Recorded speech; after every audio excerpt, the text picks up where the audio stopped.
So, here we are at Rise of the Machines, Part 4. And now for something completely different. We're going to look at the next phase of the Industrial Revolution, which many historians refer to as a second Industrial Revolution, or the Age of Synergy, between around 1850 to 1914, where all the individual improvements in technology, taken as a whole, was better than the sum of the parts. Now, this age was funded by big business, powered by electricity, and driven by mass production.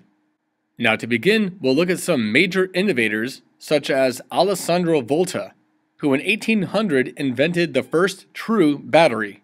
Now, what you see here is called a voltaic pile, in which you see alternated copper and zinc discs, and this managed to provide an electrical current. While the battery was invented during the early stages of the Industrial Revolution, electricity would be the means for massive improvements in many technological innovations. For example, in 1876, Alexander Graham Bell patented the first telephone. Notice anything missing from this telephone? Back in the early days, there were no dials. You'd pick up the earpiece and talk directly to an operator. His Bell Telephone Company became so large that it was eventually legally broken down into many subsidiaries, such as AT&T, Bell South, Verizon, and so on.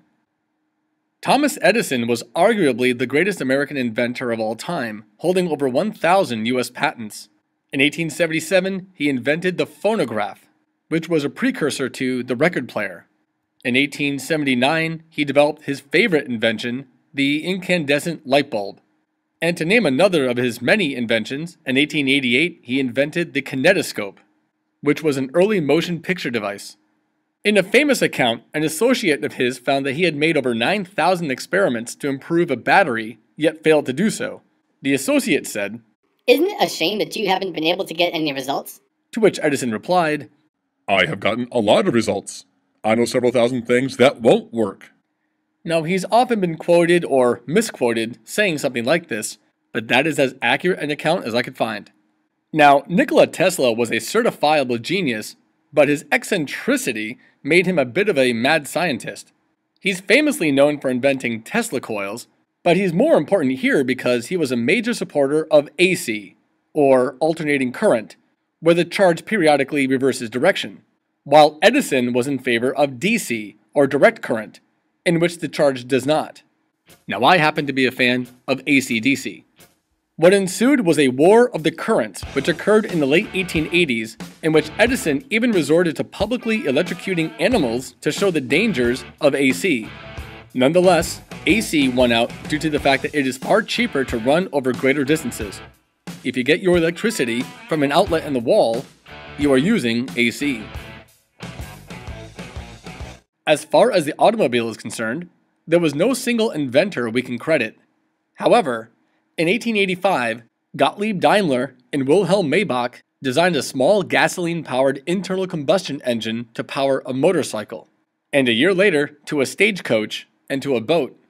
But in 1886, Carl Benz was the first to patent his Motorwagen, or motor car, which is widely regarded as the first automobile, meaning a vehicle designed to be propelled by a motor. Another key invention came by way of Guglielmo Marconi, who in 1895 invented the radio. Now keep in mind, you have to know that radio waves actually exist in order to make a device to receive them. And here he is in 1901 receiving the first transatlantic signal. And then there was Wilbur and Orville Wright. Now the Wright brothers didn't invent the airplane. There had been gliders for many years before them. But in 1903, they piloted the first powered airplane. Not too shabby for a couple bicycle repairmen. The first flight was taken by Orville Wright and went 120 feet in 12 seconds.